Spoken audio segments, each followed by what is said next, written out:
It's October 26, 2020, and one last time, let's review 5 of the most outrageous, infuriating, or just plain baffling things that have happened lately. It's your Facepalm 5. Let's count them up.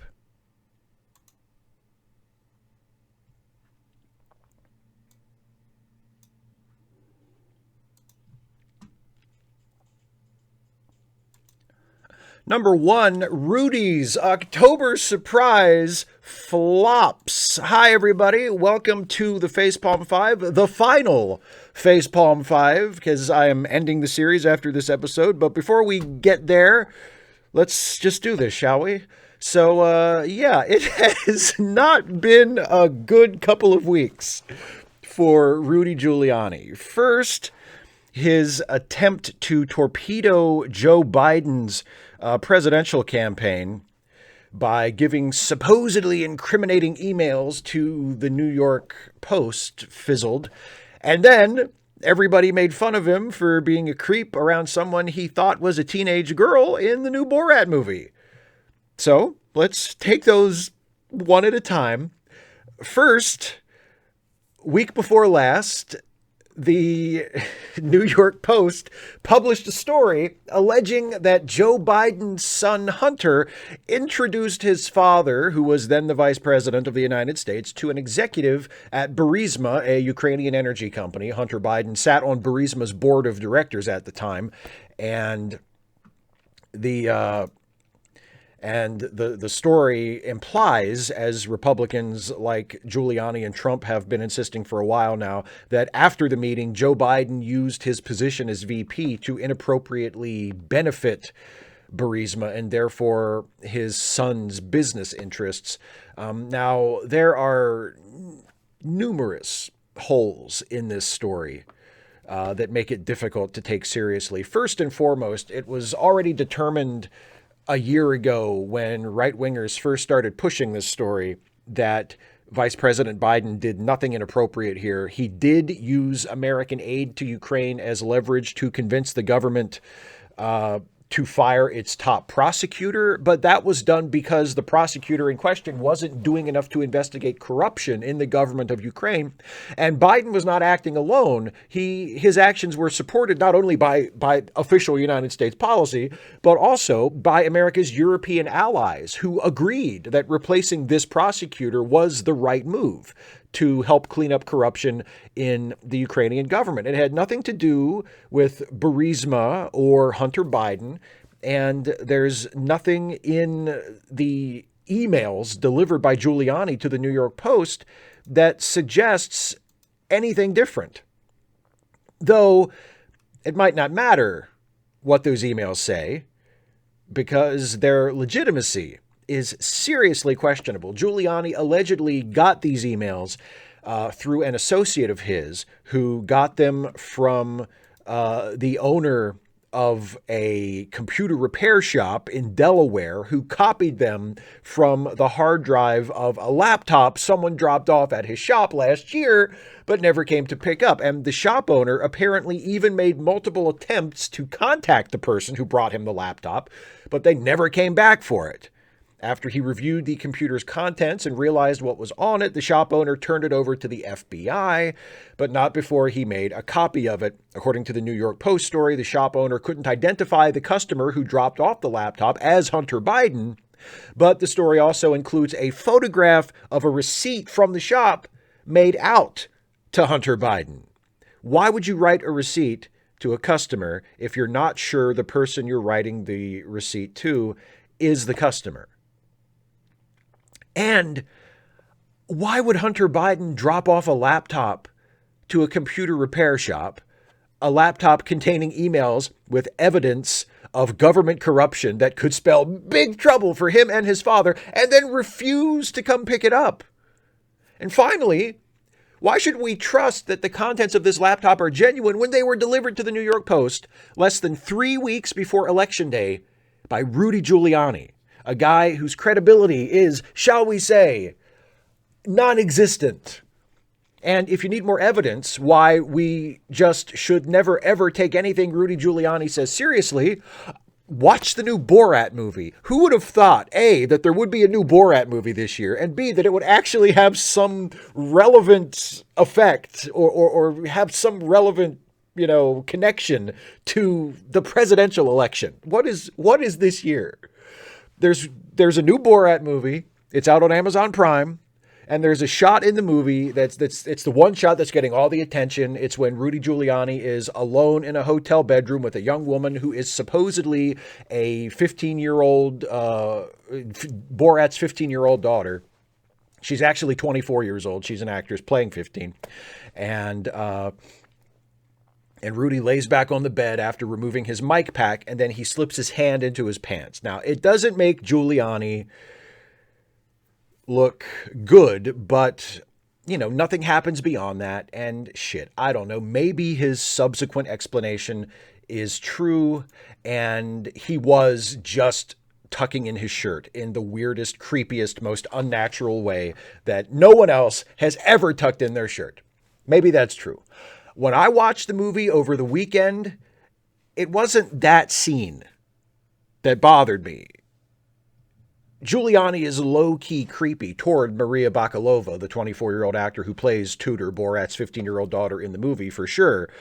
But what really jumped out at me was how readily he repeated baseless xenophobic conspiracy theories, like that the coronavirus was deliberately manufactured and released by the Chinese government, or that the response of the Trump administration to the pandemic probably saved over 1 million American lives rather than costing the lives of over 200,000. And yeah, Giuliani's said that and worse before on national TV, but that's kind of my point. This is a guy who is eager to say anything Donald Trump wants him to, promote any line of bullshit if he thinks it will further the interests of his guy. Now, does that mean I think Giuliani fabricated the contents of the laptop? No, I don't think so. I think somebody handed him something that made Biden look bad, and Giuliani didn't question it, didn't care whether it was true or not, waited until a few weeks before the election, and then passed it along to what he knew would be a friendly media outlet. And the New York Post is definitely a friendly media outlet to Trump. And if there was any doubt about that before today, the Post officially endorsed Trump's reelection for president. So the New York Post is very much a friendly media outlet to Trump. And that is who Giuliani eventually gave it to. And even people who worked at the Post were very iffy on the story and didn't necessarily want their name attached to it when it was published. But fortunately, aside from the New York Post and a few other right-wing outlets that have kind of picked it up and echoed it since the Post story was published, the rest of the media seems to have dismissed the Biden secret emails bombshell as the dud that it is. And it hasn't hurt Biden in the polls any, so far as I can tell. But the fact that Giuliani would even be willing to participate in something like this, in such a shamelessly transparent sham, tells us everything we need to know about him, even though we kind of knew it already. Number 2, Trump officials sign on to international anti-abortion declaration. So last week, the United States, represented by Secretary of State Mike Pompeo and Secretary of Health and Human Services Alex Azar, joined with representatives of the countries of Brazil, Egypt, Hungary, Indonesia, and Uganda to issue the Geneva Consensus Declaration on promoting women's health and strengthening the family. And can you spot the red flag? You got it. Anytime something includes something about strengthening the family in the title, you know it's going to be some awful retrograde horseshit. In this particular case, said retrograde horseshit comes in the form of anti-abortion language throughout the declaration. Reading over it, there are some good parts, mostly quoted from other better declarations of rights issued by the United Nations over the last several decades. There's a line about improving access to health care. Can't argue with that.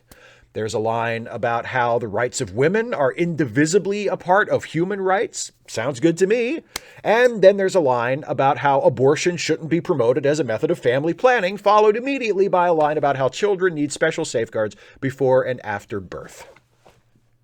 And then there's this gem from near the end, and I'm quoting, "Furthermore, we, the representatives of our sovereign nations, do hereby declare in mutual friendship and respect our commitment to work together to ensure the full enjoyment of all human rights and equal opportunity for women at all levels of political, economic, and public life, improve and secure access to health and development gains for women, including sexual and reproductive health, which must always promote optimal health, the highest attainable standard of health, without including abortion." Unquote. In other words, we totally think women deserve full rights and equal opportunities, and that includes reproductive health, except for that one aspect of reproductive health we decided they shouldn't be allowed to do. Pompeo and Azar have been organizing international opposition to abortion rights for the last 2 years. This declaration is merely the most recent product of those efforts. You know, I got a question during the last Ask Away stream that I did from a patron who wondered if the Republicans are really serious about wanting to overturn Roe v. Wade, or if they will just continue to dangle that possibility as a carrot to motivate their base. I would point to this declaration and the amount of time and effort that's gone into crafting it as evidence that, yes, they are serious about banning abortion, and they will do it if they have the chance. These are people, mostly men, though not all, as we see by the example of Amy Coney Barrett, who will promise to defend the rights of women out of one side of their mouths, while out the other side they are calling for an end to the bodily autonomy of women. They are opposed to basic human rights for women, for LGBTQ people, for anyone they view as inferior or indifferent or a threat to their power. The good news is women and LGBTQ people are a threat to their power, and so are the rest of us when we exercise our power and vote. And since this is the final episode of the Facepalm 5, and since our general election here in the United States is a little over a week away, I decided to ask a friend if he would come on the show and say a few words. Hi, everybody. It's Stuffy. Sorry I haven't been around much lately, but I wanted to take a minute to talk to my fellow Americans who are watching this and encourage you to vote if you haven't already. I know over the years there have been conflicting opinions over whether or not stuffed dogs such as myself are eligible to vote, but let's just say that we are, since the rest of this makes a lot more sense with that assumption in place. If you've already voted, congratulations. Unless you voted for Trump. In that case, shame on you. If you're planning to vote in person on Election Day, that's great. Make sure you know where your polling place is and that you have a plan for when to vote and how to do it safely. If you're not able to vote in person on Election Day, you have other options. Did you request a mail-in ballot? Make sure to fill it out and return it as soon as possible. And make sure you follow all the instructions to be sure your vote is accepted and counted. Does your jurisdiction offer early in-person voting? Find out where your nearest early voting location is and take advantage of that option. If voting on Election Day or voting by mail aren't options for you. However you decide to vote, please vote. If you have questions or need some help, go to iwillvote.com. As some of my closest friends often remind me, voting by itself is not enough to bring about the kinds of changes our society needs, but it's one of the easiest and most powerful ways we have for citizens to participate in our democracy. I know some of you aren't used to taking advice from a stuffed dog, but this is one time, in all humility, when you should. Go vote. And that's all I have to say. Thank you very much. Number 3, conservatives outraged after Pope Francis endorses same-sex unions. In a documentary released last week, Pope Francis expressed his support for same-sex civil unions. The Pope says in an interview that gay people are, quote, children of God and have a right to a family. Nobody should be thrown out or made miserable because of it, unquote. Francis didn't endorse same-sex marriage, which is horseshit. At this point, we're mostly on the same page, that supporting same-sex civil unions but not same-sex marriage is fence-sitting horseshit, right? But even his support of same-sex civil unions goes against the official position of the Catholic Church, which, according to a 2003 document issued by the Church's Congregation on the Doctrine of the Faith, holds that, quote, respect for homosexual persons cannot lead in any way to approval of homosexual behavior or to legal recognition of homosexual unions, because such recognition would be, quote, the approval of deviant behavior and would, quote, obscure basic values which belong to the common inheritance of humanity. Common inheritance of humanity that doesn't include same-sex couples who want legal recognition for their families. But hey, whatever keeps you out of the doghouse with Jesus, I guess. So this is another instance of Pope Francis in just sort of inching his church in a positive direction, albeit decades late and not nearly far enough. But, you know, I guess it's not nothing. It could be worse. So good job, I guess. I mean, although not everybody thinks that Pope Francis is doing a good job here. For instance, Thomas Tobin, who is the Catholic Bishop of Providence, Rhode Island, criticized the Pope's statement, saying, quote, the Church cannot support the acceptance of objectively immoral relationships. And of course he's right. The Church never supported the acceptance of pedophilia, which is why it spent all those centuries trying to hide the fact that so many of its priests engaged in it. Because it wasn't accepting that. That's why it didn't want anybody to know about it. And speaking of which, I move that high-ranking members of organizations that presided over hundreds of years of child sex abuse and only began to take nominal steps to prevent it after years of damning media exposure not be allowed to decide what constitutes an objectively immoral relationship. Anyone care to second the motion? Striking a similar note, Al Mohler, the president of the Southern Baptist Theological Seminary, said that the Pope's support of same-sex civil unions was an, quote, undermining of the truth, doctrine, and moral logic of his own church. Don't you love how suddenly interested some Protestants are in Catholic doctrine when it seems like the church might become slightly more tolerant? And probably the most prominent Christian voice to criticize the Pope's support for same-sex unions is Franklin Graham, best known for being comprised of 50% genetic material inherited from Billy Graham, an anti-gay televangelist who forbade his daughters from pursuing higher education, but who was nonetheless perceived as an icon of tolerance and ecumenicism because this has been a shitty country for a long time. Franklin Graham called the Pope's support for same-sex unions, quote, unthinkable, and said, quote, for Pope Francis to attempt to normalize homosexuality is to say that holy scriptures are false, that our sins really don't matter, and that we can continue living in them. If that were true, then Jesus Christ's death, burial, and resurrection wouldn't have been needed. Oh my God, he's so close to getting it. Franklin Graham is a staunch supporter of Donald Trump, who has also spoken in favor of conversion therapy and helped to spread conspiracy theories about Barack Obama secretly being a Muslim. So if you say something that gets Franklin Graham sore at you, I don't know, it's not a given, but you're probably doing something right. Number 4, shockingly, there's allegedly sexual and emotional abuse in Amy Coney Barrett's cult. Former members of People of Praise, the cult of which Trump Supreme Court nominee Amy Coney Barrett is a member, have come forward with allegations of abuse they suffered while part of the group.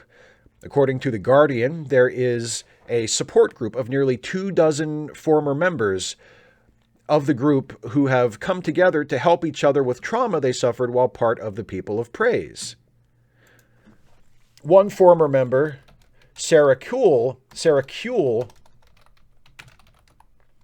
who grew up in the group, said that she was sexually abused by a man who lived with her family. And that was because People of Praise requires single people to live with families until they get married. And then when her abuser confessed this to her father, he wasn't punished or turned over to the police. He was moved to another household and eventually became part of an arranged marriage within the community. Oh, and by the way, Sarah says she was 4 when the sexual abuse started. 4.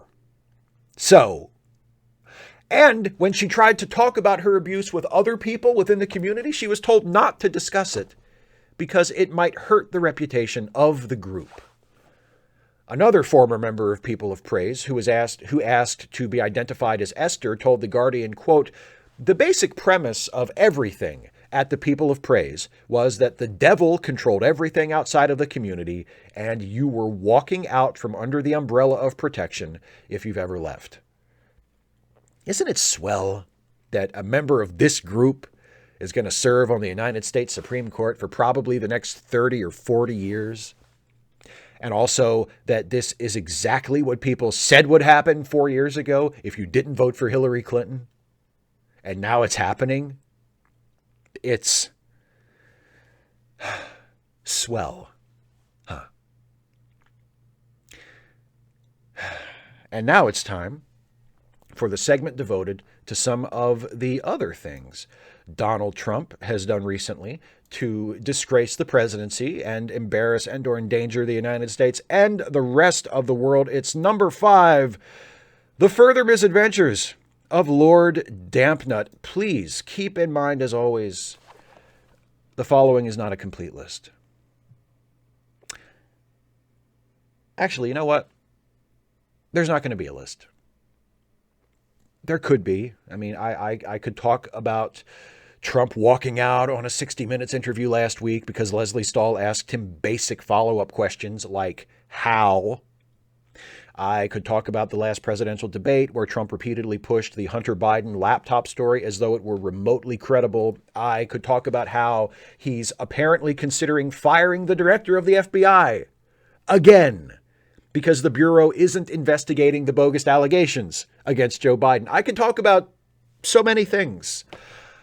There are always so many things. And would it really make a difference at this point? He's been president for 4 years. And we all know who he is. We all know he's a criminal. We all know he's a bigot.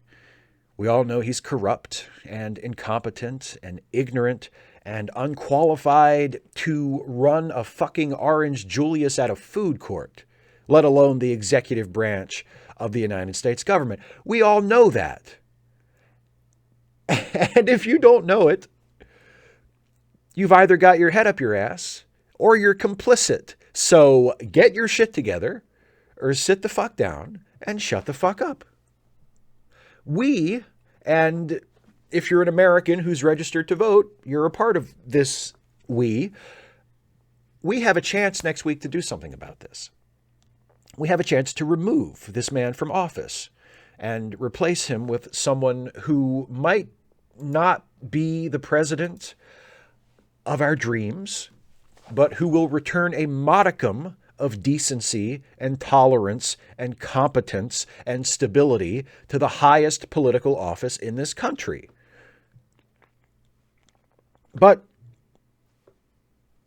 we have a chance to do even more than that. We have a chance to not just remove Trump, but to repudiate him and his entire party. We can win the White House and increase the Democratic majority in the House of Representatives and win a majority of seats in the Senate. We can elect a Democratic president and a Democratic Congress, and together over the next 4 years, they can begin to undo the damage done by Trump and his Republican enablers over the last 4 years. And I hope we do. I really hope we do. I'd like to think that this series has made some small positive difference over the years, especially these last 4 years.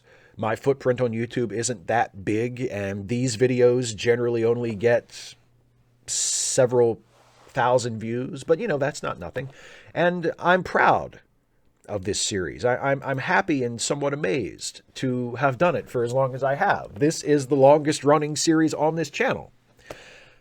But now, near the end of the final episode, I'm not really interested in looking back. I want to look ahead.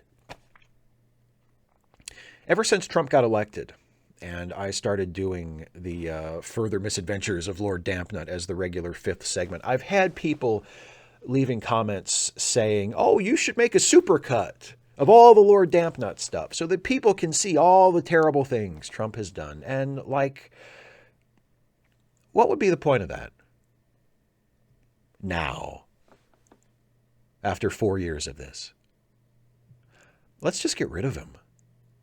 I mean, that's where I'm at. It's been 4 years. It's a fucking disgrace that it's been allowed to go on for this long, but it has. And the election is next week, and here we are. So vote for Joe Biden, for the future of this country, because if Trump wins another term, the country might not have a future. And now, before we wrap up the official portion of the show, because this is the Facepalm 5, and because this is the last Facepalm 5, and the news is always bad, except for the fact that this is the last Facepalm 5, which for me personally is really good news. Here's one last thing, and this is your feel-good fix. So let's end the series on a positive note, and that positive note is you can make a difference, even if it's just a small one. Last week, I did something that I've never done before. I phone banked for a political candidate. I made calls for the Democratic Party of Georgia to remind people who had requested mail-in ballots but not yet returned them to get those ballots in as soon as possible and to vote for Joe Biden. My own state of Maryland is reliably blue, but Georgia is actually a purple state that might go blue this time, and I would love for that to happen, so I wanted to help out. And I was nervous, but not as nervous as I thought I would be, and I got to talk to a few actual people, but mostly I just wound up leaving voicemails and reminding them about how to, send in their ballot and return their ballot. And, I don't know how much of a difference I actually made, but when it was over, I felt great because I did something. I tried. No, voting all by itself isn't enough to bring about the kind of change we need, but we could accomplish a lot more through voting if more of us did it. And for that reason, I think encouraging others to vote is a really important thing to do and a good way to spend your time, especially in the days before an election. I'm not saying you all should phone bank. It's not for everybody, but if you feel like you need to do more than just vote, please, please find a way to do more. Whatever it is, whether it's phone banking or donating or volunteering for a campaign, organizing, protesting, participating in some form of direct action, whatever it is, if you feel like you can and should do more, find a way to do it. And vote too, because the only way things are going to get better is if we make them better. So let's get to work. Stay tuned for the post show, but for now, and for good, that's 5. Speak out, act out, resist, look after each other.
Okay, so welcome back to the post show. Before I get too far into it, I noticed I have gotten a couple of super chats while I was paying attention to the doing the show. So I want to acknowledge the super chats I've gotten so far. There's one from Caleb Horn, who says voting on Wednesday. Here's hoping voting election day is made a federal holiday at some point in the future. My family seems to be the black sheep in our neighborhood voting for Biden. Thank you, Caleb, for your words and your votes and for the super chat. I really appreciate it. And there's also one from Francisco Science, who says, here in Argentina, Pope Francis advocated for same-sex civil unions, which was a proposal to take away support for same-sex marriage law proposal. In Argentina, same-sex civil union is just low-key homophobia. Yeah, I think it's that way. It's the alternative to, oh, you don't want to support marriage because that has to be special for the straight people, so you support same-sex civil unions. Yeah, thank you very much for the contribution, Francisco. Another one from Caleb, who says, see Trump signs all over the place. Some unknown hero has kicked most of them to hell. Other signs too, like defend freedom, vote Republican, or free Kyle. Oh well, price of being behind enemy lines. Yeah, there are a lot of Trump signs where I live too, Caleb. I'm right there with you. And then another super chat from Brian Pooh KC, that just with a little sticker that just says thank you. Well, thank you, my friend, very, very much for your generosity. And before I get before I turn to the live chat and just start hanging out with you for the rest of the time, I do want to acknowledge my newest $5 or more Patreon patrons, and for the last time on the Facepalm 5. And their names are Space Trucker, thank you, Space Trucker. Brian Schwartz, thank you, Brian. DJ Daybreaker, thank you, DJ. Padme Amidala, deserved better writers. Thank you, Padme Amidala, deserved better writers. Graceful Goran, thank you, Graceful Goran. The Illuminati, thank you, the Illuminati. Benjamin Rivera, thank you, Benjamin. And Kelly O'Hara, thank you, Kelly. Thanks to all of my newest Patreon patrons at whatever level you are pledging, but especially those of you who are pledging $5 a month or more. I really, really appreciate you so much. I could not do this without you, without my patrons. And just so you know, even though the Facepalm 5 is ending after this episode, I still do patron shout outs at the end of Trek Actually videos. So if, from now on, if you become a patron at the $5 or more level and you want to make sure you see your shout out, it will be only at the end of the next scripted Trek Actually video, the regulation Trek Actually video, the one that is chosen by the poll. Because there won't be no more Facepalm 5 after tonight. But thank you all to my patrons so very, very much. And just a reminder, if you want to become a patron, patreon.com/Steve Shives is where you can go to become a patron. And now let's see how we're doing in the chat, shall we? What's everybody want to talk? Caroline Clark says, you said you're done. Do you feel rare, medium, or well done? I feel pleasantly sated.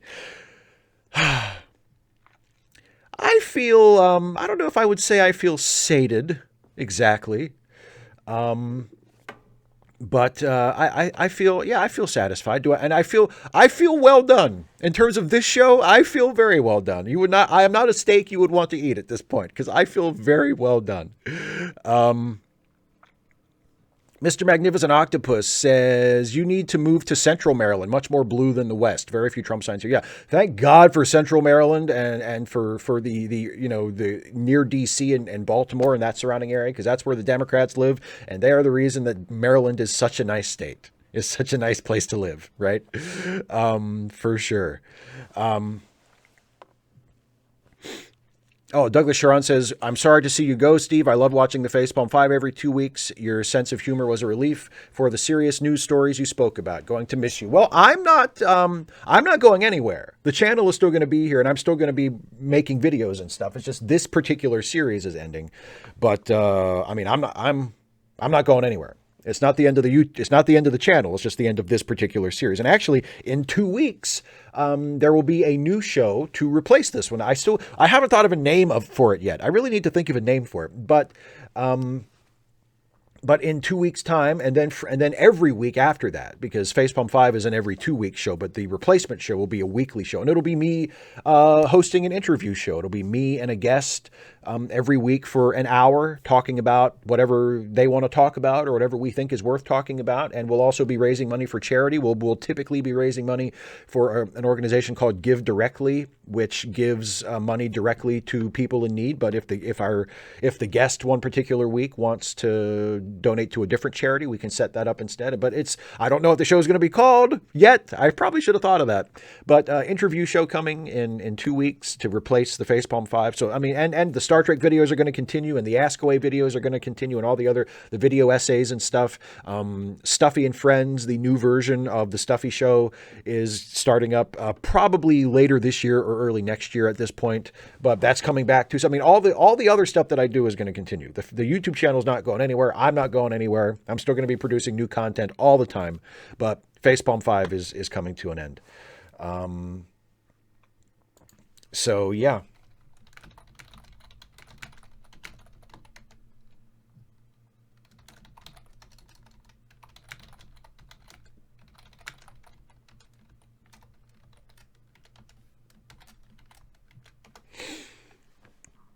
$255 AD in the live chat has a question. It says, Biden says once a public option is set up, he wants to make it free in states that didn't accept the Medicaid expansion. Thoughts on that idea? I think that's a great idea. Yeah. I mean, it sounds like that would expand access to people in a big way. I think that's a terrific idea for sure. And by the way, I'll say this because I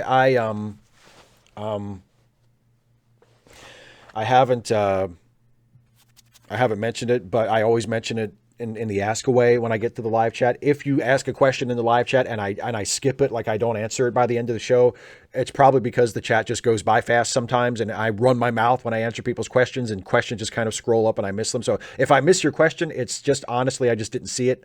It's not because I'm trying to hi-hat you or something. I'm not trying to snub you, or I thought you asked a bad question or whatever. It's nothing personal, because I do try to scroll up and see the questions that I missed if possible.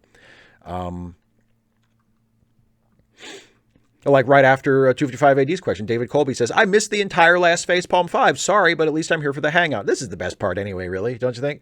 Also, you can watch it. You can watch it after it's over. You can watch the archive version. So you really only missed it if you just don't care, David. Is that it? You just don't care?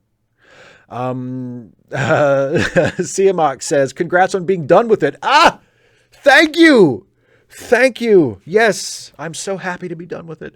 Dwayne, are you bald, Steve? No, not yet. It's receding, but it's not gone. There's still quite a bit there on top, but yes, it's going that direction. It's going in that direction. But no, I'm not bald. People wear ball caps for reasons other than covering their baldness. You know what I'm saying? We're not all Ron Howard, right? It's starting to thin out now because I'm just getting to that stage in my life. But I've worn a baseball cap like my whole life, like literally since I was like a teenager. It's been a fixture on my head. So it's, I wasn't wearing a hat because I was going bald back then. Secular Scholar, are you going to have an audience Q&A segment in your new interview show? Yeah, probably. I think there will. Yeah, I think the live chat will be on, and unless my guest requests that it's not. Like if I want to be accommodating to the guest. So if I have a guest on and they say, actually, I'd rather not have the live chat on, then I'll do that. But yeah. And I can solicit questions on Twitter or on Patreon or whatever. Do you have a question for so-and-so? Please submit it to me beforehand. Yeah, I would love to have an audience Q&A segment of it. Absolutely. Absolutely.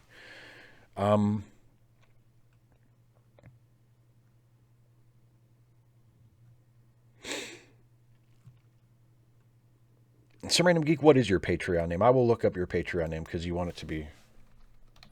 It's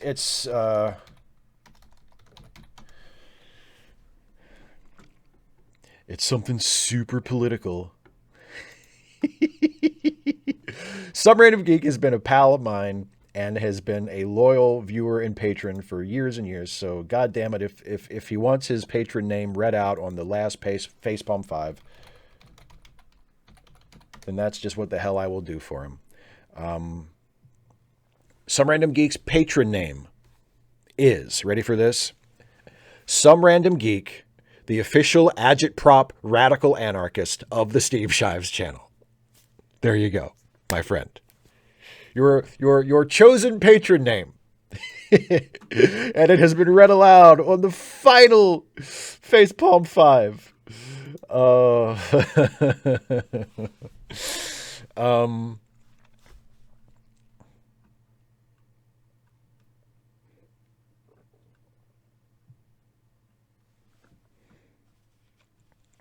Christy Abbey, go back to reading your local paper. No. No.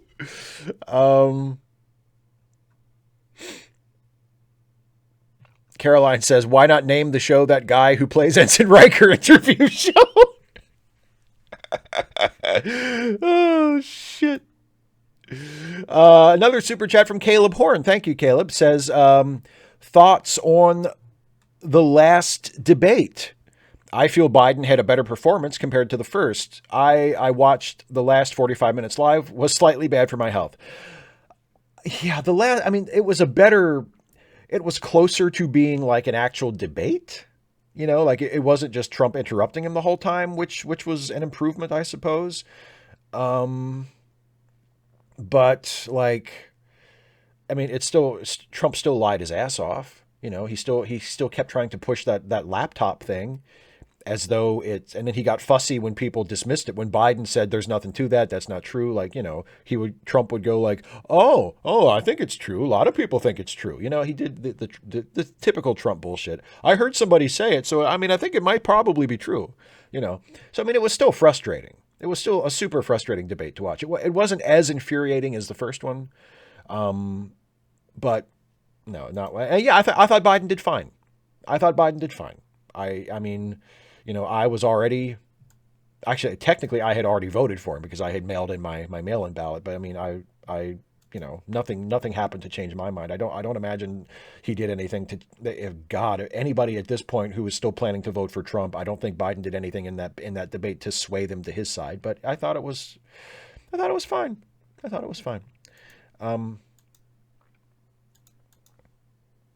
And a super chat from Robert F. Jobin Jr. My work gave me the day off, so I'm holding signs for Democratic candidates outside my polling place. Well, good for you. Good for you. And here's a super chat from Crud Butts, who says, so much is riding on this election, and it's only a week away. Please, Steve's followers, please vote. Absolutely. If you are eligible to vote in the United States, sorry, international viewers, I know I'm ignoring you, but you know, yeah, if you are a voter, an eligible voter in the United States, and you haven't voted yet, you haven't mailed in a ballot or done early voting, please vote. Please vote. And vote for Biden. Like, people say, like, oh, please vote. I don't want you to vote for Trump. I don't want you to vote for some third-party candidate who doesn't have a chance in hell of winning. I want you to vote for Biden because he's the guy who has the chance to beat Trump. The president of the United States on Inauguration Day 2021 is going to be one of two people. It's either going to be Donald Trump or Joe Biden. So, God damn it, please vote for Joe Biden. Thank you. Oh, God.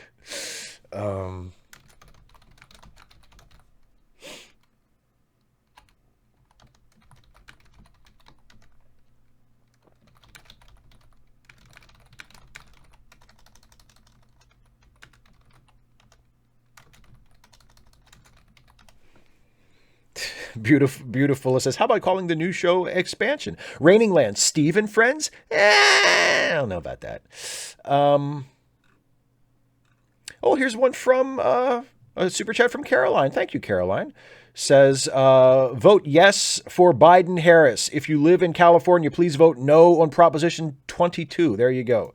And also, here's one from Matthew Datcher. This is probably the best OC for my first ever super chat. The best occasion, I guess, for my first ever super chat. The Facepalm 5 will be missed. Thank you. Well, thank you very much, Matthew. Thank you for the super chat. Thank you for your support. And thank you for saying that. That's really, I mean, look, I I haven't enjoyed writing this show for a really long time, which is why I'm ending it, because the preparation of it is just misery. It's just awful. But actually, as I said last time, actually doing the show, especially since I started doing it as a live stream, like actually doing the show in front of the camera for you all is always fun, is always a joy. And, you know, I love doing that in general, which is why I have absolutely no intention of ending anything else. Like, I'm going to keep doing shows. I'm going to keep doing live streams like this and, you know, the other pre-recorded edited videos that I do, because I love this. Like, I love this. And I'm not, there's no way I'm going to stop doing this.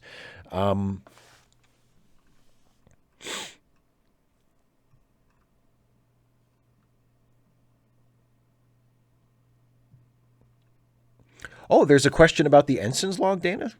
From Siamak? Let me see.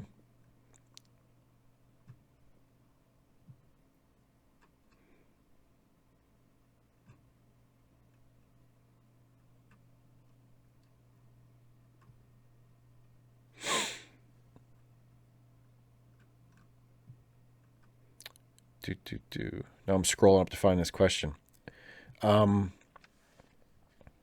Oh, Siamak for on the Ensign's log. Who was the voice? Meaning the voice of Lenore, right? The voice of Lenore on the Ensign's log. Well, that was our very own Dana Cole in the chat. Dana's the new is the new cast member on the Ensign's log. Absolutely. She will be.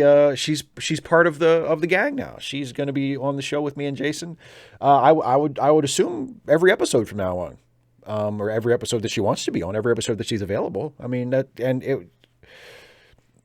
the show was great before. Like as you all know, I talk up the Ensign's log like all the time, but yeah, Caroline, you got that backwards. If me and Dana ran for office, Dana would be in the front spot and I would be the VP. But I appreciate that. But yeah, the Ensign's log has always been one of my favorite things. And it's even better now that Dana is on the show with us. I can't tell you how much fun it is and how awesome it is. And yeah. Yeah. Dana wouldn't be my VP. That's no. If that ticket existed at all, it would be flipped. I would be Dana's VP, and that's the way it should be. I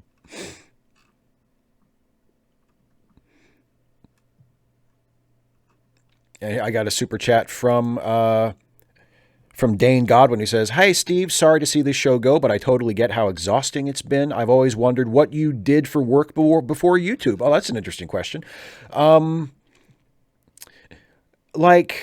And Siamak, she was great, wasn't she? She was so great. And yes, an amazing voice. An absolutely amazing voice.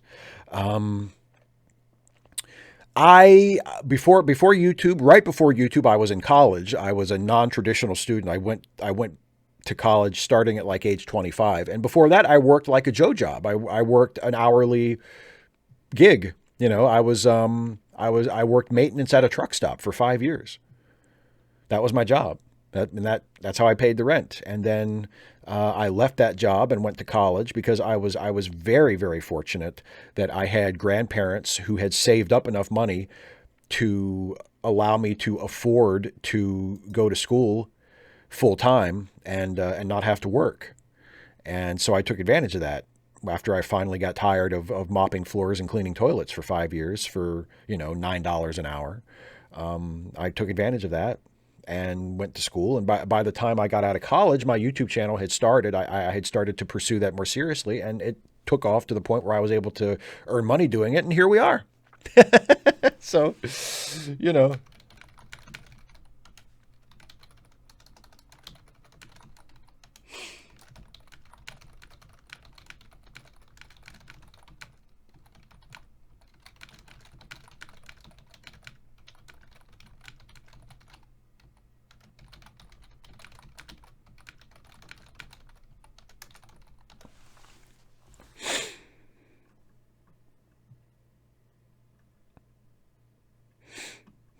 Radical Bacon says Shives Jason. Yeah. See, I feel like Jason would deserve to be in the presidential slot there too, right?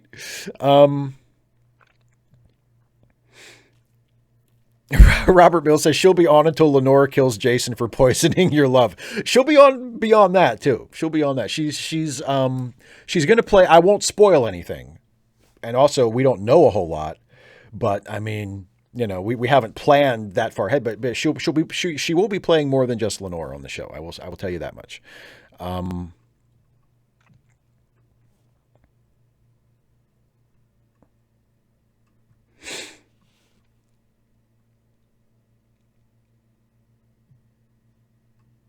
255 AD says, why do you do streams without the chat on?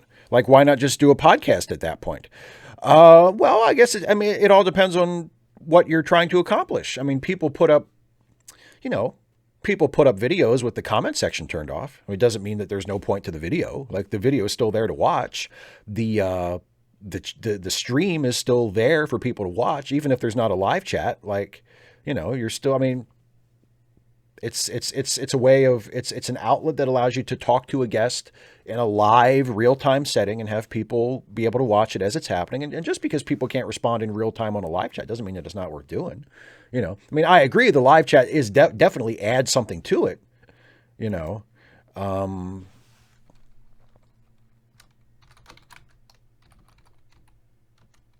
But I wouldn't say that there's like no reason that you should just do a podcast if you're not going to have the live chat turned on. And somebody, Mari Ziller asked about some more news. I love some more news. I watch every episode. I think Cody Johnston is hilarious.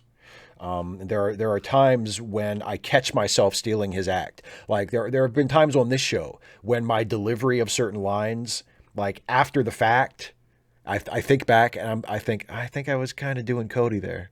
You know what I mean? Like without just unintentionally, but I think I sort of audit myself and I'm like, oh fuck, I think that's how Cody would have said that line. I think his show is great. I think he's fantastic.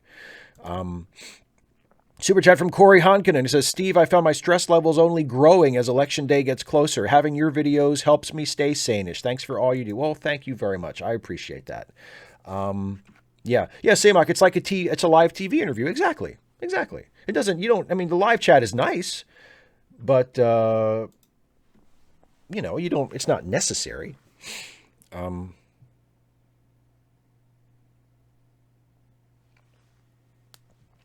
Opinions No One Cares About says, we've been listening to you type more often lately. As someone who types for a living, I was wondering if you know your words per minute. I think I'll tell you that I do occasionally take typing tests, like just out of curiosity, just to see like how fast I am. In the past, when I've really like practiced, I've been up 95, 100 words a minute. If I'm really like trying for speed, I can do 95, 100 words a minute with very few mistakes. Now, like if I took a typing test like now, I would guess it might be something like 75, 80, 85 maybe if I had a really good run. So yeah, something like that. So probably 75, 80 at the low end if I'm like out of practice, and if I'm really, really going for it and I'm well practiced, I can get up to 95 or 100.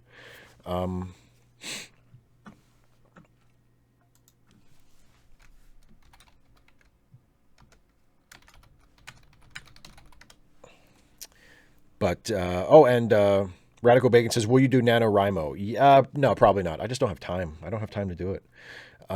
Super chat from Lord Byron Keith. Wanted to say thank you for all the past work you have done producing these videos. Here's hoping there will be little need for them after the election. Well, there will still be need for them after the election. If hopefully Trump will lose, but that doesn't mean, that all the problems will go away.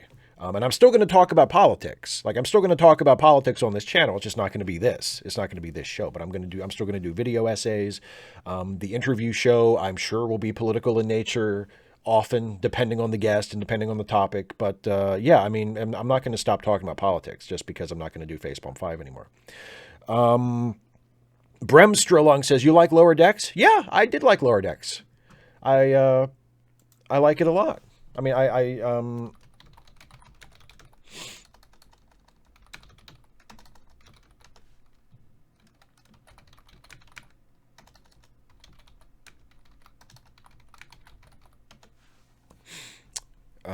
Yeah, Norman Bookwalt said, with Facepalm 5 ending, will there be more video political essays in the future? Yeah, there will. There definitely will.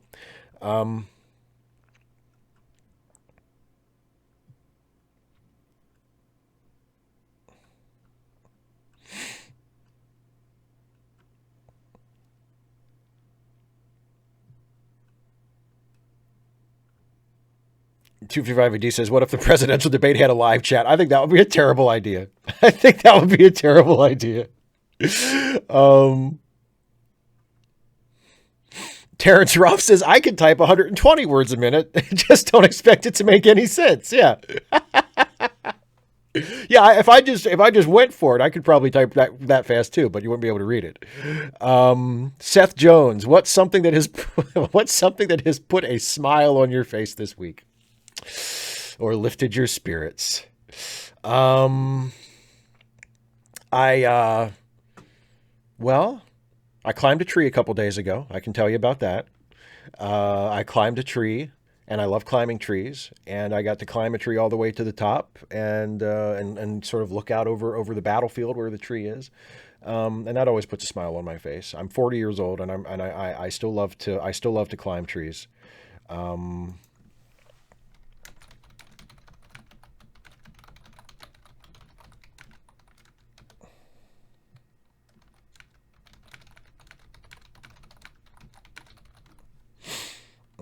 Yep. So, tree climbing.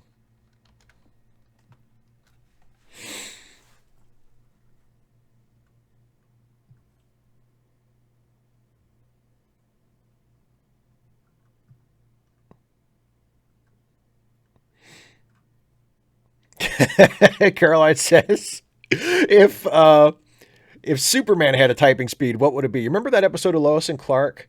I think it was in the first season. It might have been one of the first episodes. It was maybe like the second or third episode. And Clark was like typing at super speed, and the keyboard started to smoke.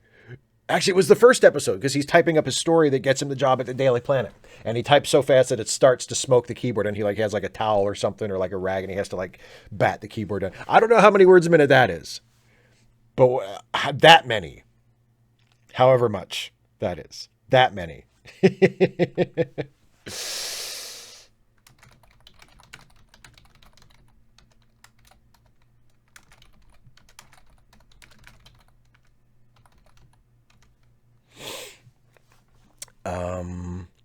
Jordan Joan P says, do you have a favorite Lower Decks character or characters? You know, the one who made me laugh the most was probably Rutherford. Rutherford seemed in multiple episodes, it seemed like his story, which was usually the B story, was the one that really made me laugh, or made me smile the most. You know, that I thought was the best or the most amusing. So I would say Rutherford is my favorite if I have to pick one. I found all of them likable to a degree. Like Tendi is adorable and is a really great character. I like Mariner and Boimler a lot. I think they're good protagonists. You know, they're sort of like co-lead protagonists in the show. But if I had to pick, it'd probably be Rutherford at this point.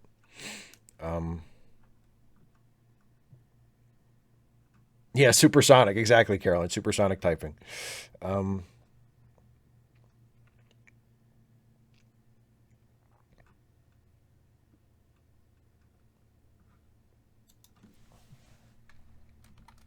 Crudbus says the episode of Lois and Clark where Dean Cain types up his political opinions on Reddit. Oh my God, yes. That would not be a good episode.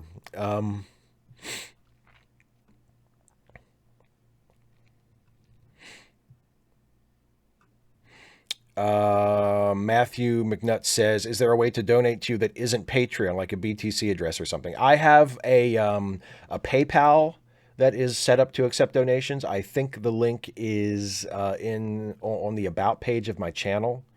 You can look for that. That's. I mean, I do get donations through PayPal occasionally, and that's very much appreciated. Corey Honkinen says Lois and Clark was a great show. I agree. Lois and Clark was a great show. I've been rewatching it again, and I think it's it's. I wouldn't say it's. I can't say. I can't honestly say it's my favorite Superman, or that Dean Cain was my favorite Superman. But he was different from a lot of other live action Superman portrayals, in that it was very Clark forward, and I thought he was a good Clark, and I thought he was a really good Superman.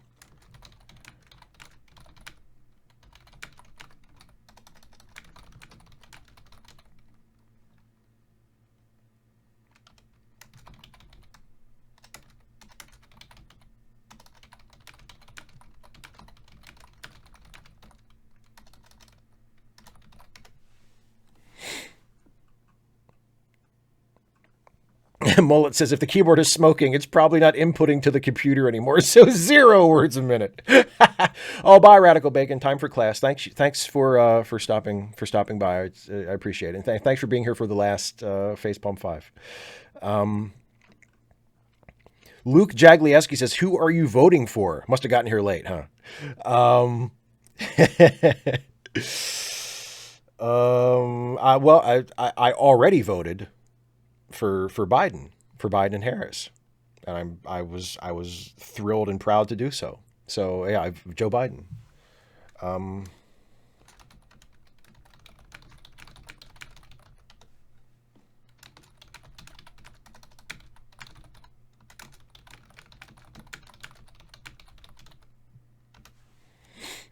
The Secular Scholar suggests The Talkie Show with Steve Shives. Probably not. And yes, Some Random Geek, thank you for posting the link there. If anybody is interested in donating and you don't want to do like a super chat, or you don't want to become a Patreon member, paypal.me/Steve Shives is a way you can just send me a donation through PayPal if you like. Stephen House, Smallville, best Lex. I tell you what, Lex on Smallville was fucking great. Michael Rosenbaum as Lex was so good. Oh my God. There's a scene in, I think, season 2 of Smallville, maybe. It was relatively early in the series, and it's when Clark and Lex are still like friends, and they're standing in the barn, like the loft that Clark would hang out in, that he called the Fortress of Solitude, inside joke. And Clark said something to Lex like, oh, Lex, do you think we'll still be friends when we're adults or whatever? And Lex looks at Clark and he says, Clark, trust me, our friendship is going to be the stuff of legend. And it just, because you like Lex at that point. And of course you like Clark. And I mean, they're just kids, and like, it just rips your heart out. It's one of those lines that just rips your heart out. And,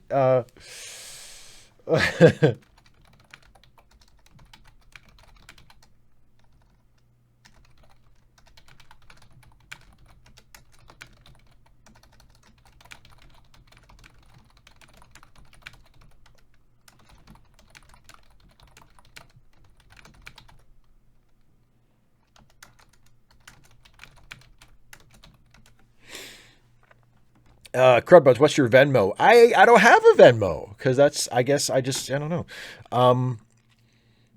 Yeah, our friendship will be legendary. That is that the actual line, Christy? Yeah, our friendship will be legendary. Yeah, I haven't watched Smallville for a while. Philip Boyler, John Cryer is a good Lex. I feel like a lot of people don't like John Cryer's Lex, but I think when I saw John Cryer's Lex on Supergirl, my first thought was he is the perfect TV Lex. He's like, he doesn't, I wouldn't buy him as like a movie Lex. He doesn't have the gravitas. He doesn't have sort of the presence to be Lex in like a big Superman movie. But for a TV show, he's like an awesome little weasel, scumbag, arrogant shit heel Lex. He's perfect for TV Lex. I think he's great. 255 AD, I have not watched it yet. I have not watched the AD 1999 thing yet. No. I've watched, I think I told you, the status is unchanged since last time. I watched like the first little bit of it just to kind of see what it was. And I will get back to it at some point and watch it and maybe do like a riff thing of it with Stuffy, but I haven't, like there's been no development of it since the last time we talked about it. Yeah, it's some random geek. Exactly. John Cryer was Lex's nephew, Lenny, in Superman 4. And, now he's Lex. So, yeah, there is a certain... It's like poetry. It's like they rhyme. Do you find it weird that my George Lucas impression is actually a Mr. Plinkett impression?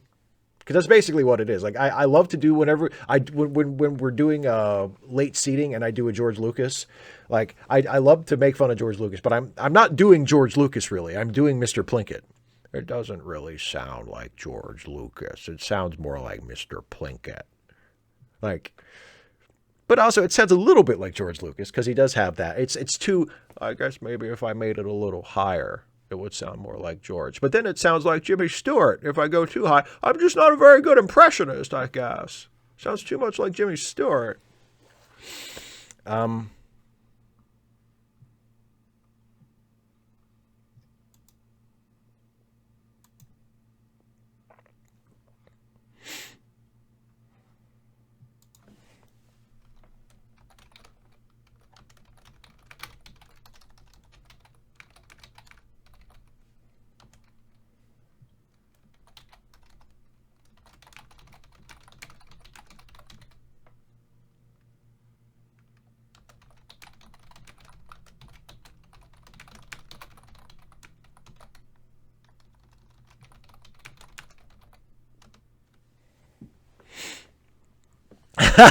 Austin Essen says you're a great impressionist.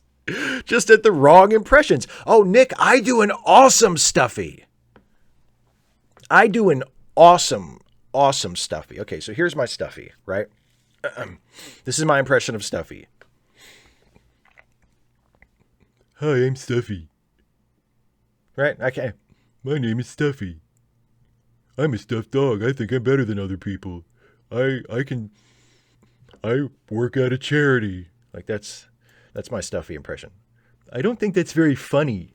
Oh, Stuffy, come on. First of all, I didn't even know you were still here. Okay, so Well, I am still here, and first of all, it doesn't sound like me. okay, Okay, but it sounds a little bit like you. it's not like it's not like I'm completely out. I mean, I'm in the ballpark, right? Well, you're in the ballpark, but it's just rude. First of all, I'm right here. If people want to hear what I sound like, they can just ask me questions. All right, no, we're the show. I'm only doing the show for like another 15 or 20 minutes. So let's not bring that into there. Serena Geek says, did Nick's question on last week inspire this episode's title? No, you mean the sound of one hand clapping? No, I don't think so. It's just because this is the last episode, and it's the sound of one face palming, right? Yeah. Well, now you know how Stuffy feels about my impression of him.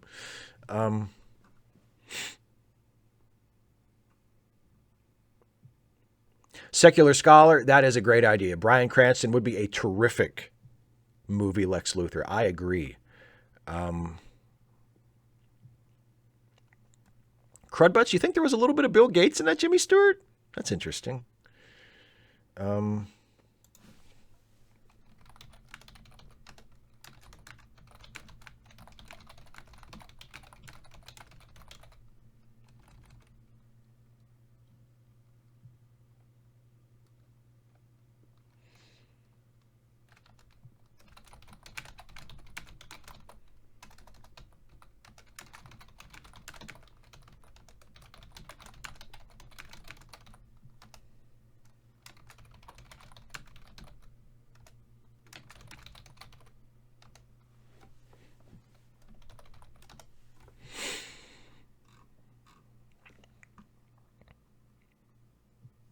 Yeah, Steve has to ask. Maybe. I don't know. Well, okay, 255 AD, he is my roommate, but he's in another room. He's not like here, right?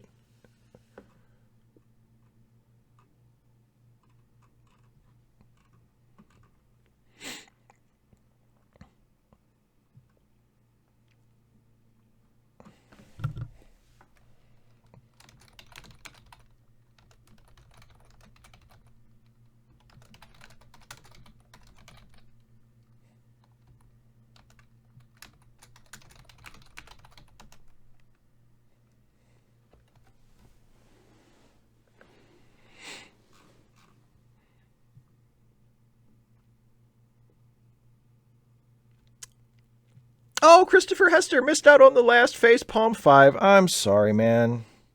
You can always go back and watch it. You can always rewind it and go watch whatever you missed. Yeah, Cranston would be a good Lex Luthor. I agree. 255 AD says, question, how would free public be practically different from Medicare for all? That's what I don't get about the policy. Sounds like Medicare for all, but just for a handful of shit states.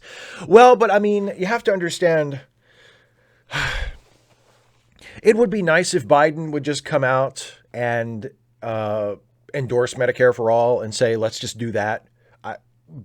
But for whatever reason, he's not going to do that.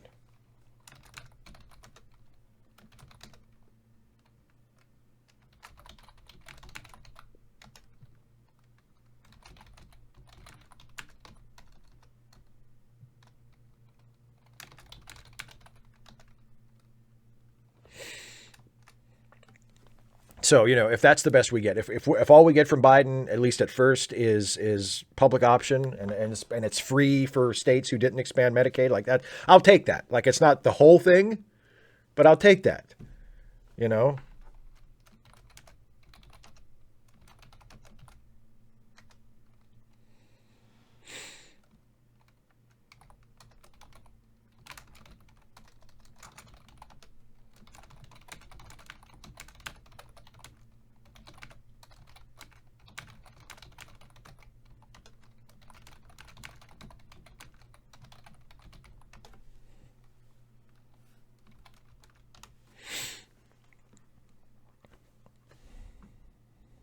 Yeah, Nick has a good point here. He says it's surreal. The last several years have been so traumatic. I'm almost incapable of imagining a world where that orange moron doesn't try to lie to my face every day. It has been so normalized over the last 4 years. It's become a part of everyday life. And that was the thing that I was most afraid of. And that was the thing that happened that I truly wish had not happened, is that we all got used to it. It became an everyday part of life, that Trump he would go on TV or he would go in front of a crowd or something and he would just spew bullshit, mostly unchallenged. And even when he did get challenged on it, it would just roll right off his back. He wouldn't give a fuck. And it just became the way things are done. And yeah, if Biden wins, like, not having that every day, you'll have to get used to that. And I hate that. I hate that I have to get used to things not being like that particular way.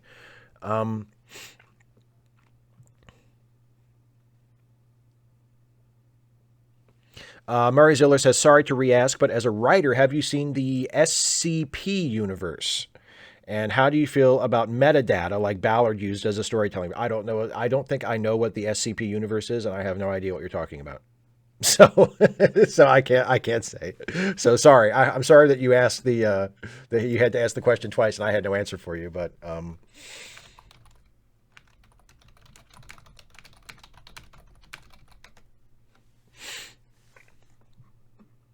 yeah, Siamak, I don't know how we go back to feeling normal either. Like, I mean, I'm looking forward to it. I'm looking forward to trying. I mean, in a certain sense, you don't want to go back to feeling completely normal because, like, normal before Trump was still not acceptable, but normal in terms of, can we just have a president who is competent? Can we just have a president who isn't a habitual liar? Like, that normal, I'm totally ready to go back to. Can we have an executive branch of the government that is not, like, openly and willfully, shamelessly malicious and malignant and cruel? Can we go back to that normal? Like, yeah, I'm all set to go back to that normal for sure.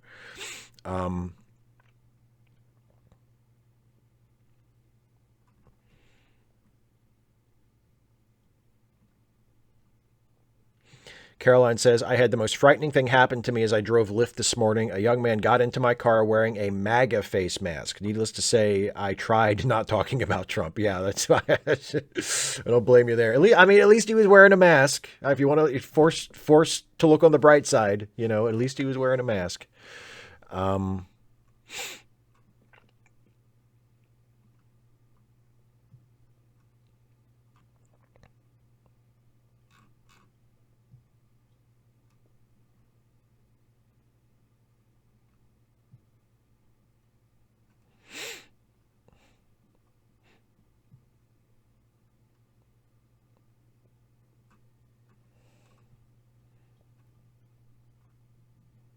Sci-Fi 2285 says, look, the Democrats have embraced a lot more of this progressivism than they would have had Trump lost. The growing support for environmental causes among Dems, for instance, is a direct reaction to him.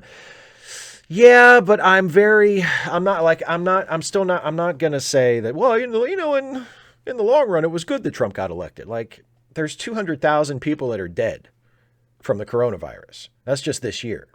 You know, trans people have been banned from the military.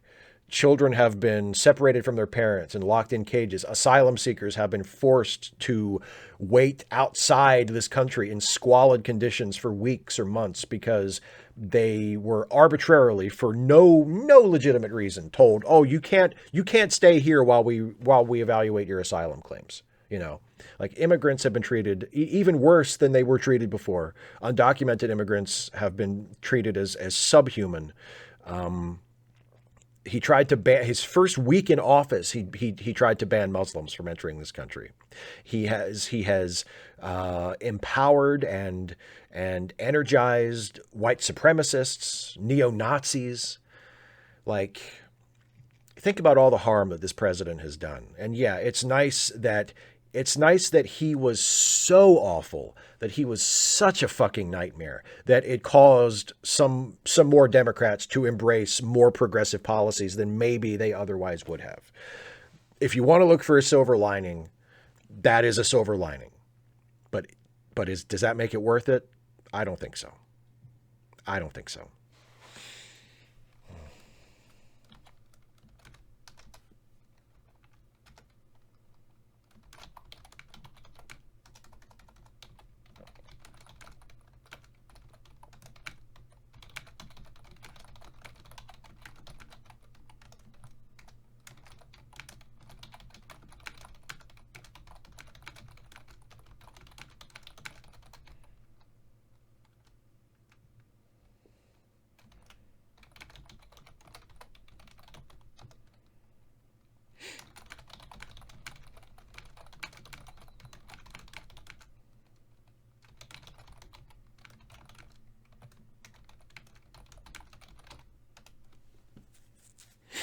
Caleb Horn says, seen this week's Last Week Tonight. Main topic this week was on asylum seekers. Yes. I watched the main segment on YouTube this morning.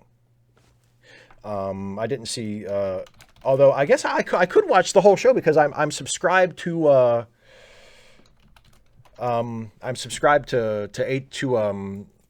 what is it? HBO Max. I'm subscribed to HBO Max now because I'm watching Lovecraft Country. So I guess I could watch the whole show of Last Week Tonight if I wanted to.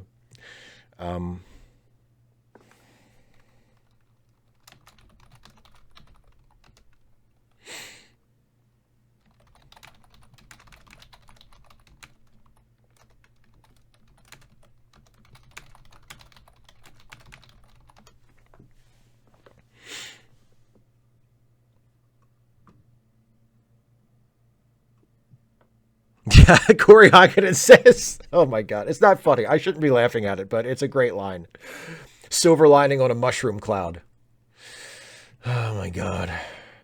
I love funny AMV second. Where do you think Trump will run to when his debts become due? Can we just say North Korea? Can we just say he'll go to North Korea? That's where his best buddy is. That's where his chum, his best friend in the whole world, his BFF. 35AD says, if we give functional Medicare for all to only some states, should they be Republican stronghold states? I just don't think it should be states that need them. whether they're Republican or not. I mean, it'll probably be Republican states because the states that are traditionally that have been run by Republicans for a while are the states that are in the worst shape because Republicans suck and their fiscal policies suck and people suffer under their policies. So it'll probably be Republican states, but that shouldn't be the point. The point should be to if you're not going to do it, if you're not going to do it for everybody, and you should do it for everybody. Medicare for all should be Medicare for all. Like Biden should just do Medicare for all. And it should apply to everybody.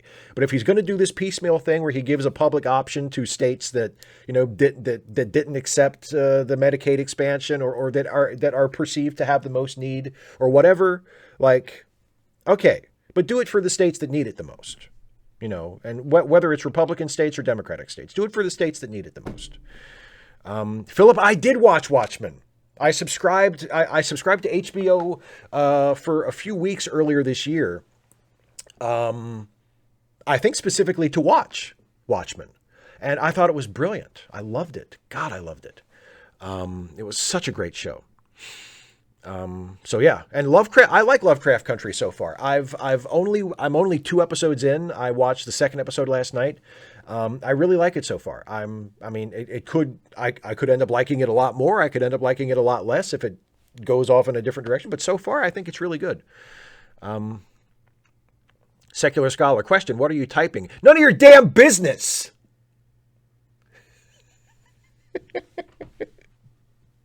It's none of your damn business what I'm typing. If I wanted you to know what I was typing, I'd tell you what I was typing. Subrandom Geek says, say homeless rights. Homeless rights! Homeless rights, for fuck's sake. I mean, like I said before, as long as we shouldn't even have homeless people because we don't need to have homeless people because we have the resources in this country to not have homeless people, to not have one homeless person. But as long as we're going to have homeless people, as long as we're going to not give a fuck to the point that we have homeless people in a country this wealthy, they at least should be treated like human beings. Their rights should be respected. They should not be treated like garbage to be swept off the streets when it's inconvenient or unsightly or whatever. It's homeless rights all the way. Jesus Christ. Like, why would it be controversial? Why would it be even like a partisan issue? Like, of course, homeless rights. Oh, 255 AD, do you wish you could just go into suspended animation until the votes are in? No, I don't. I don't. But sometimes I do. Like I get the appeal of that. There are times like, cause like, I think I said before in a previous stream, I think it might've even been on the Patreon stream yesterday. Like I check 538's election forecast like every day, multiple times a day. If I don't pull myself away from it, I can get obsessed with it. I can just constantly, looking at the forecast, looking at the snake chart, looking at the battleground states that, today it's blue. Yesterday it was red. Oh, it went back to blue again. It went back to red again. Like, and there are times when that gets super exhausting and I would just, there are times that I would just prefer to just have it be over. You know what I mean? I think like, you know what? Like, I've already voted. My ballot is in. Can we just skip to the end? Can I just see how it turns out? So I can know if I'm going to have to fucking move to Canada or not. I don't really think that. I don't want to miss that. I don't want to miss like a week of my life or 2 weeks of my life or whenever I would have entered suspended animation. But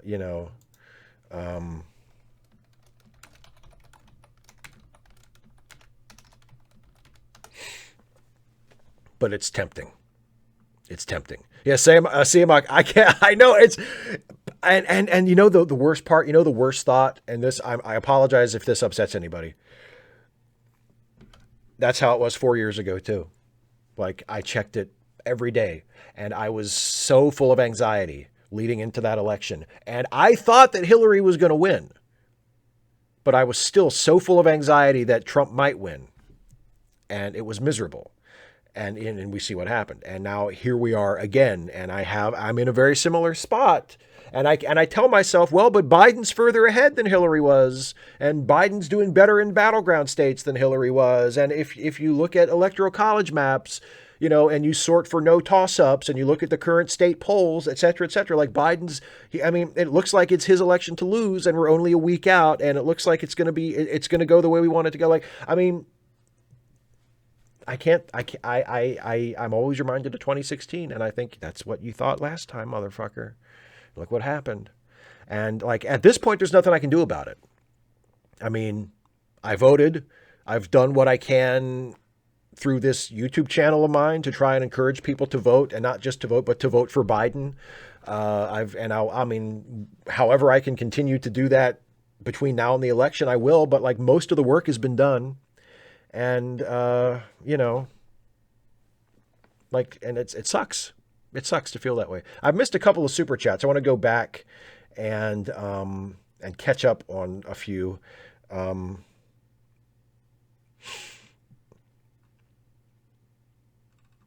Actually, there's just one. I did the Lord Byron queue. There's just one that I thought I had skipped Lord Byron's, but I didn't. This was from Next Kerouac. Oh, interesting.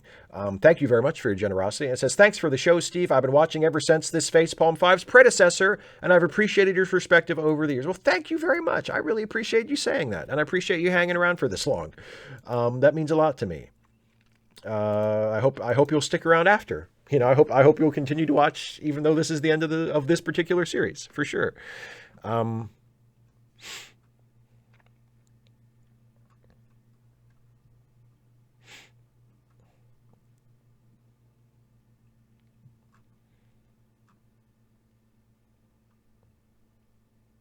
Yeah. Seventh Swell says, plus this time we have a SCOTUS set up specifically to give the election to Trump. Yeah, there's plenty of reasons to be anxious. Hopefully it's going to go the way that we want it to go. And hopefully it will be the result will be definitive enough that court involvement would be superfluous. That it won't come to that. Like, that's my hope, that Biden will not only win, but he will win overwhelmingly, so that there's no possible way that anybody could seriously dispute it.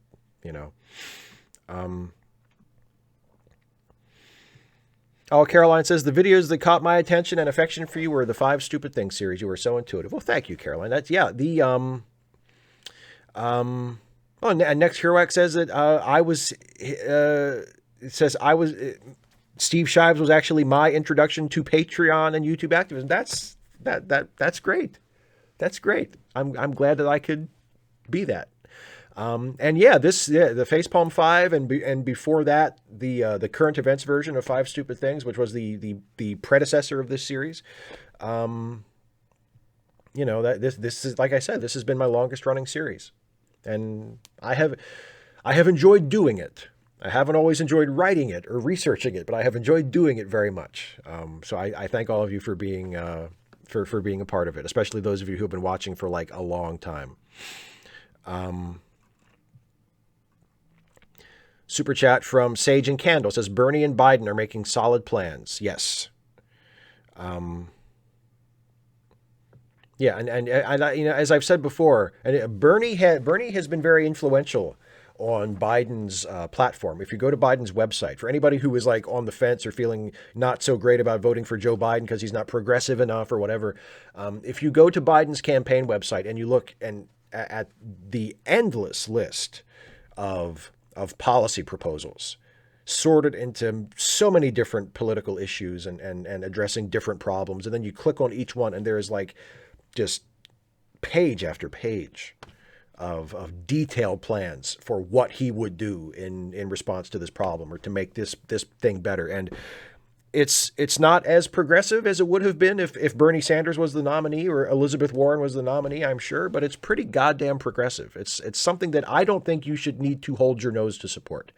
Just because it's not 100% of what you would want from a really super, like a far left progressive candidate, it's still pretty goddamn good. So I would invite anybody to look at Biden's website and just see what he proposes to do.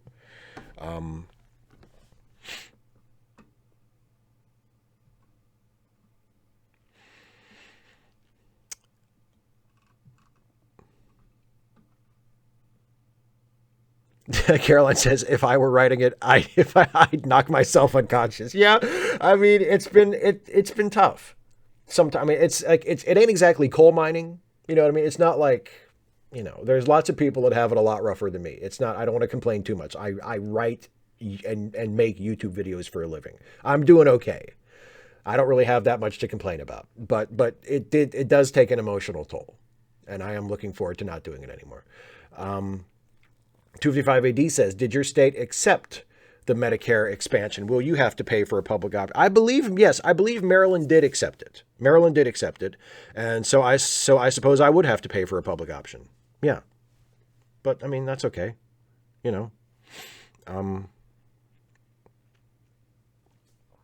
technically we all have to pay for the public option, as Dana says.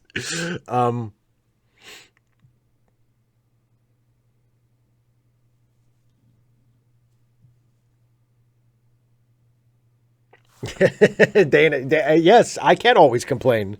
You're right. I can always complain. And I still do, even though I say, I can't complain. I still do. I think I'm a Shives.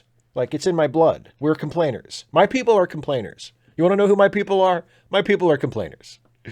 So anyway, it's after 7:30. I actually have another show to do tonight. I'm going to be a guest on In Time, which is an interview show that I've never been on before. But we're going to talk about the subject of whether or not atheists are more rational than theists. That should be a lot of fun. I linked it on my YouTube feed, and I've also shared it on social media. It'll be tonight starting at 9 on the In Time YouTube channel. And also, don't forget, this Wednesday is the third and final part of my of the current series of fanfic readings. There will be a live reading of the third part, the concluding part of Batman. Of Batman Sees the Light. And it will be read not by me. It will be read by my writing partner who has been helping me write all of the fanfic, really, that I have read on this channel in the last couple of weeks. And for everybody in the live chat who is maybe planning on coming to the stream on Wednesday and watching me read it live. If you're going to be in the live chat, I would just ask, and maybe we can if anybody has any thoughts about it, right? I know we're all grown-ups, but would it be possible, just for me, just as a personal favor to me, if you're going to be in the live stream on Wednesday night for the fanfic reading, to try and keep the live chat more or less PG-13, Like, you don't have to talk like we're talking to a bunch of 6-year-olds, but just keep the live. I mean, the live chat usually isn't that bad anyway, but just, keep the live chat PG-13 on Wednesday, for the fanfic reading. I would appreciate it. And it wouldn't be like, it's not going to be like that way, like every single time or whatever. But just for Wednesday, just keep the live chat PG-13 if we're possible. If you think that you can control yourselves and what filthy mouthed, smutty minded people you are, if you can just keep it PG-13 for that show, that would be, I would be eternally grateful to you all. And yes, I will put a link to In Time in the chat. Thank you very much. Let me see. I have it.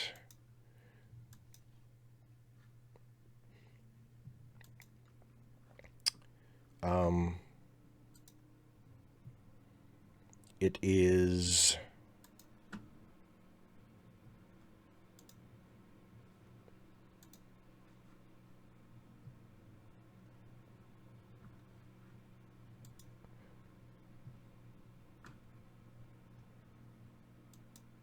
so no Trump talk. Somebody says, yes, no Trump talk.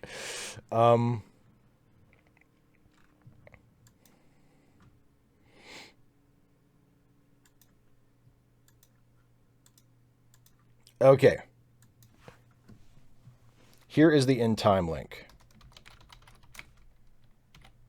Yes, Dana, PG-13 means we get one F-bomb. Yes, that is true. So But one F-bomb for the whole show. Just one F-bomb for the whole show. Yeah. So, who gets to say it? We'll have to draw straws. We'll have to decide. We'll have to hold like a contest to see who gets to say the one F-bomb in the PG-13 live chat. But my writing partner will be joining me on the stream, and my writing partner will be reading the concluding section of the story. So it's going to be really, really cool, really exciting. I hope that yes, Dana, you can call dibs. Of course, you can always call dibs. You can call dibs on the single F-bomb. Of course, you got it. Anything you want. No, not per person. Not per person. 255 AD. I apologize. Not per person.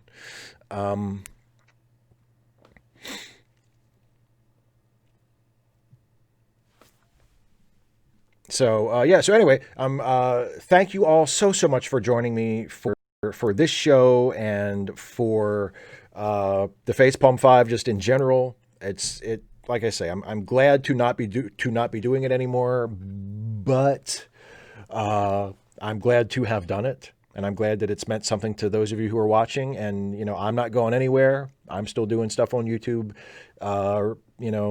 I'm just not doing the Facepalm 5 anymore. So look for the interview show to start in 2 weeks. My first guest on the interview show, by the way, I can go ahead and tell you this because this has been confirmed. My first guest on the interview show will be my very good pal and fellow Star Trek YouTuber, Jesse Gender.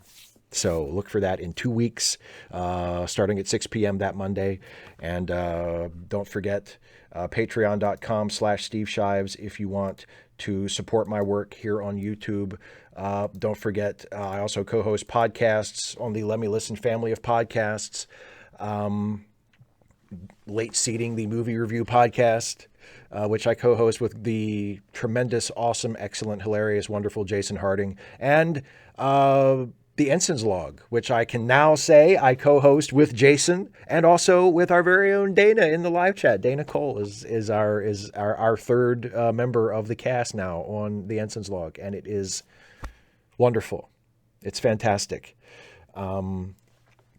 And you can listen to the Ensign's Log and Late Seating at the links in the description. And you can also just go to the website, letmelistenpodcasts.com, and listen to it there. So that's it, everybody. Thank you all so much for joining me. I hope you'll join me on Wednesday for the fanfic read and on Friday for another edition of Ask Away. I hope you'll join me in 2 weeks for the first episode of the interview show with me and Jesse Gender. And where you be called on the show. Caroline's got it. What would you? It's exactly. I love funny AMV. Second, absolve of responsibility. It's not my show. It's not my show. Yeah, no. Regular guest. Well, okay, fine. Recurring, a recurring character. How about that? Recurring cast member. If it's too much pressure for you to be a co-host or, a member of the cast, we'll call you a recurring cast member. How about that?